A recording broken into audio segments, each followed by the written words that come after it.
Salut les amis, me revoici pour une nouvelle vidéo sur une observation des Écritures, en particulier sur le fait que Jésus est Dieu.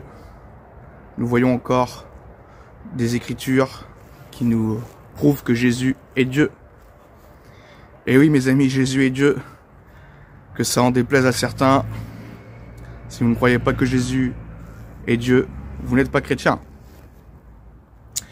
Donc voilà, je parle pas de vous, bien sûr, mes abonnés, mais voilà, il y a souvent des gens qui nient la Trinité, qui nient la divinité du Christ, dont les témoins de Jéhovah, certains judaïsants, etc. Donc voilà, aujourd'hui je fais une petite observation biblique qui prouve encore que Jésus est Dieu. Donc nous lisons justement dans Matthieu 21, donc Matthieu chapitre 21, du verset 14 à 17, nous lisons: Des aveugles et des boiteux s'approchèrent de lui dans le temple, et il les guérit. Mais les principaux sacrificateurs et les scribes furent indignés à la vue des choses merveilleuses qu'il avait faites, et des enfants qui criaient dans le temple: Hosanna, ô fils de David! Ils lui dirent: Entends-tu ce qu'ils disent? Oui, leur répondit Jésus. N'avez-vous jamais lu ces paroles? Tu as tiré des louanges de la bouche des enfants et de ceux qui sont à la mamelle. Et les ayant laissés, il sortit de la ville pour aller à Béthanie, où il passa la nuit. Donc, on voit, voilà, dans ce verset, dans ce passage de Matthieu 21, où Jésus s'attribue la prophétie du verset 2 du psaume 8 que nous allons lire, et qui prouve en fait que voilà, Jésus est Dieu. Je l'expliquerai après pourquoi. Donc le psaume 8, verset 2: Au chef des chantres sur la guitite, psaume de David. Éternel notre Seigneur, que ton nom est magnifique sur toute la terre. Ta majesté s'élève au-dessus des cieux. Par la bouche des enfants et de ceux qui sont à la mamelle, tu as fondé ta gloire pour confondre tes adversaires, pour imposer silence à l'ennemi et au vindicatif. Quand je contemple les cieux, ouvrage de tes mains, la lune et les étoiles que tu as créées, qu'est-ce que l'homme pour que tu te souviennes de lui, et le Fils de l'homme pour que tu prennes garde à lui? Tu l'as fait de peu inférieur à Dieu, et tu l'as couronné de gloire et de magnificence. Tu lui as donné la domination sur les œuvres de tes mains, tu as tout mis sous ses pieds, les brebis comme les bœufs, et les animaux des champs, les oiseaux du ciel et les poissons de la mer, tout ce qui parcourt les sentiers des mers. Éternel notre Seigneur, que ton nom est magnifique sur toute la terre. Et donc voilà, on voit au verset 2 du psaume 8, il est écrit: Par la bouche des enfants et de ceux qui sont à la mamelle, donc les nourrissons, tu as fondé ta gloire pour confondre tes adversaires, pour imposer silence à l'ennemi et au vindicatif. Donc on voit bien que c'est l'Éternel qui parle. On voit bien en fait que c'est David qui parle à propos de l'Éternel, ok? C'est-à-dire que il s'agit de l'Éternel, où il était, moi je vais le relire à partir du verset 1, au chef des chantres, sur la guitite, psaume de David: Éternel notre Seigneur, que ton nom est magnifique sur toute la terre, ta majesté s'élève au-dessus des cieux, par la bouche des enfants et de ceux qui sont à la mamelle, tu as fondé ta gloire. Donc, David attribue justement cette louange qui sort de la bouche des enfants et de ceux qui sont à la mamelle à l'Éternel, à Dieu. Ok, le Père. Enfin, pas forcément le Père, parce que nous voyons justement que Jésus se l'attribue aussi. Parce que dans la Trinité, dans l'Éternel, YHWH, il y a le Père, le Fils et le Saint-Esprit. Okay. L'Éternel est une traduction du tétragramme. Dans la version Louis II 1910, on a traduit le tétragramme par Éternel. Et donc voilà, donc on voit bien en fait que Jésus est Dieu, parce que lui-même s'attribue cette prophétie, qui est cité dans les psaumes, dans le verset 2 du psaume 8. Et donc, justement, nous relisons dans Matthieu 21, au verset, on va relire du verset 14, ok. Des aveugles et des boiteux s'approchèrent de lui dans le temple, et il les guérit. Mais les principaux sacrificateurs et les scribes furent indignés à la vue des choses merveilleuses qu'il avait faites. Et d'ailleurs, ça correspond au verset 2 du psaume 8, à la suite, où il est dit « Par la bouche des enfants et de ceux par la bouche des enfants et de ceux qui sont à la mamelle, tu as fondé ta gloire pour confondre tes adversaires, pour imposer silence à l'ennemi et au vindicatif. » Donc on voyait bien que les adversaires étaient indignés au verset 15 de Matthieu 21.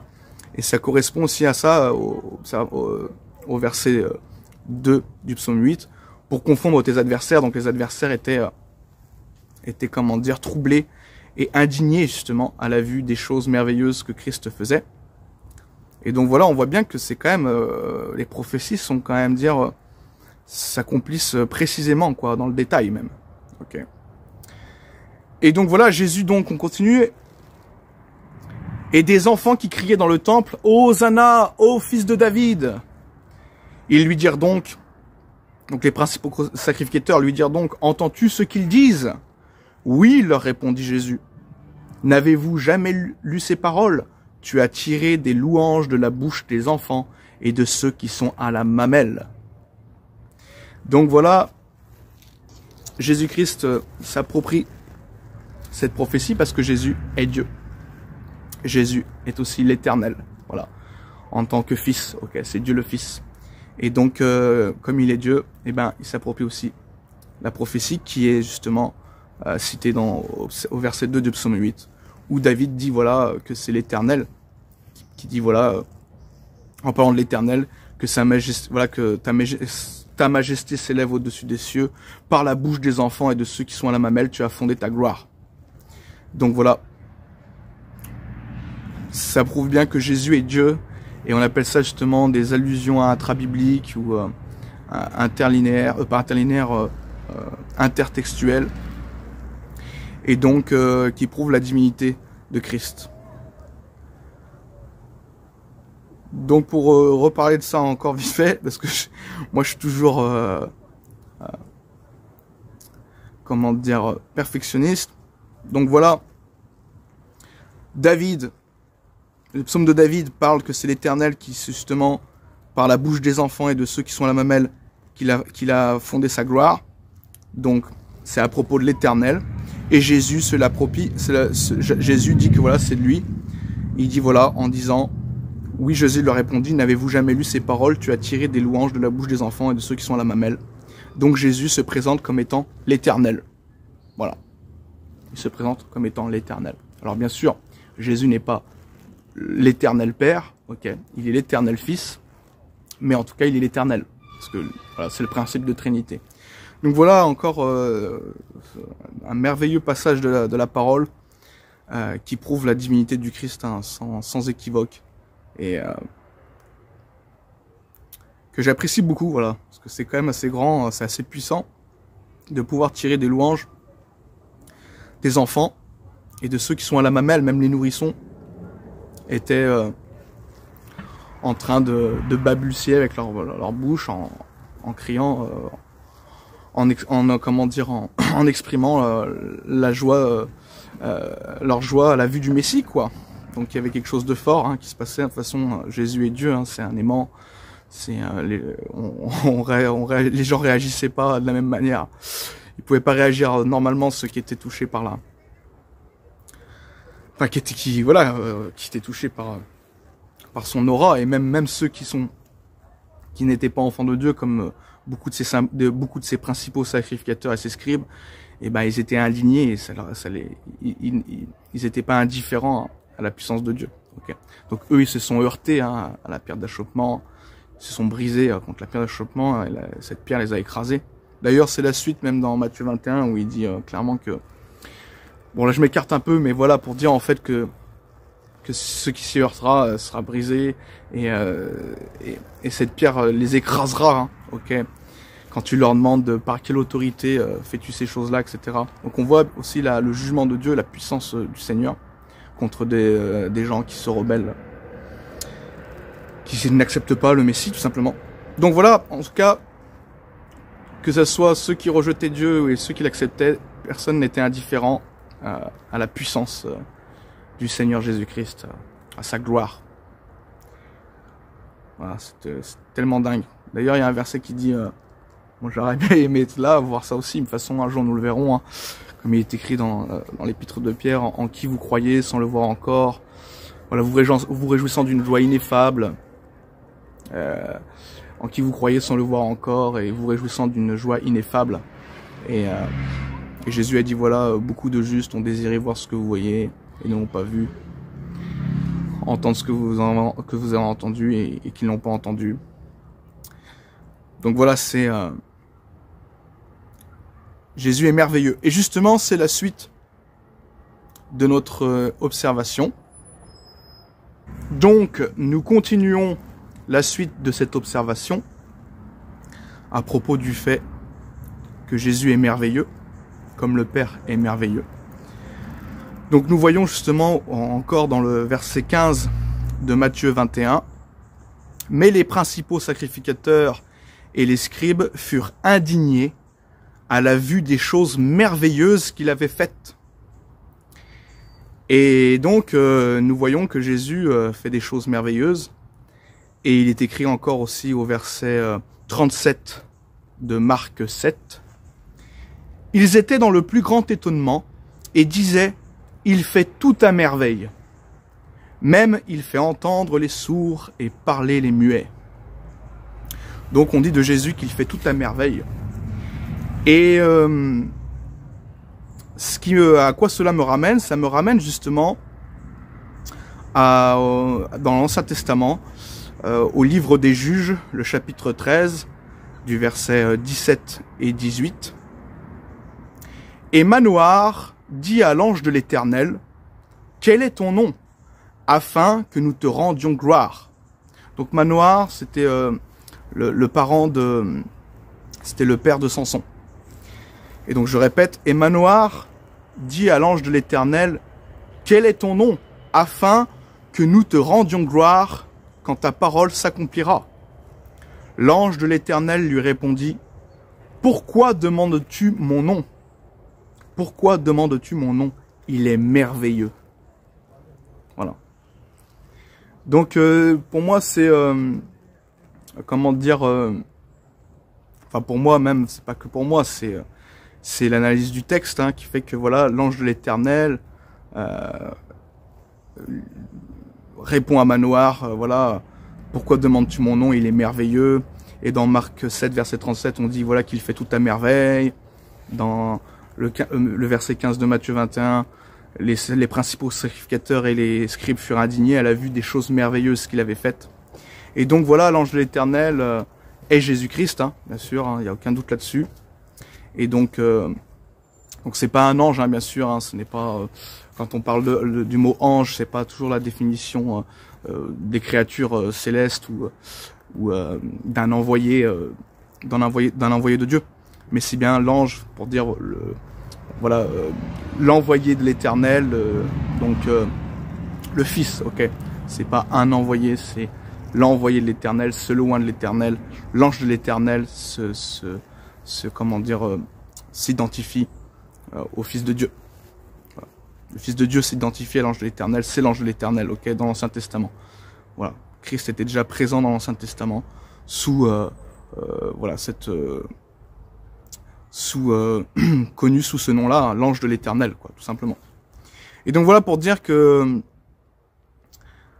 voilà que le Christ fait tout à merveille, qu'il est le merveilleux, et donc qui est un attribut quand même divin, comme il est écrit au verset 9 du psaume 8, « Éternel notre Seigneur, que ton nom est magnifique sur toute la terre. » Donc magnifique, merveilleux, hein, ce sont des synonymes. Et nous voyons encore justement dans l'Ancien Testament, toujours, il y a plusieurs versets, j'en ai pris quelques-uns là, pour dire voilà que Dieu est merveilleux. Et donc on voit dans Job 5, verset 9, « Il fait des choses grandes et insondables, des merveilles sans nombre. 1 Chroniques 16, verset 9. Chantez, chantez en son honneur, parlez de toutes ses merveilles. Psaume 75, verset 1. Au chef des chantres, ne détruis pas. Psaume d'Asaph. Cantique. Nous te louons, ô Dieu, nous te louons. Ton nom est dans nos bouches, nous publions tes merveilles. Psaume 45, verset 4. Oui, ta gloire, sois vainqueur, monte sur ton char, défends la vérité, la douceur et la justice, et que ta droite se signale par de merveilleux exploits. Donc voilà, je vous ai pris quelques versets, hein. Il y en a des dizaines où on parle que Dieu est merveilleux, qu'il fait des choses merveilleuses. Et donc voilà, Jésus, pareil, dans le Nouveau Testament, on voit qu'il fait des choses merveilleuses, qu'il fait tout à merveille, et on parle aussi de lui sous le nom de l'ange de l'Éternel, où justement Manoah lui demanda son nom et il lui dit « Pourquoi me demandes-tu mon nom ?» Donc l'ange de l'Éternel, donc Christ, hein, ok, lui répondit « Pourquoi demandes-tu mon nom? Il est merveilleux. » Donc voilà, ça c'était encore une petite anecdote pour appuyer sur le fait que Jésus est Dieu. Donc voilà, Dieu le Père est merveilleux, il fait des merveilles, tout comme le Fils l'est également, merveilleux, il fait tout à merveille. Ce qui peut montrer également par là que Jésus est divin, Dieu le Fils. Voilà, c'est encore une petite anecdote en plus pour prouver que Jésus est Dieu. Et donc voilà, de toute façon, nous l'avons vu clairement en parallèle entre le verset 16 de Matthieu 21 et le verset 2 du psaume 8, que voilà, Jésus est Dieu. Pourquoi? Parce que il a tiré des louanges de la bouche des enfants et de ceux qui sont à la mamelle. Et justement dans le psaume 8, comment dire, cela est référé à l'Éternel, se réfère à l'Éternel. Donc voilà, David réfère cette prophétie à l'Éternel.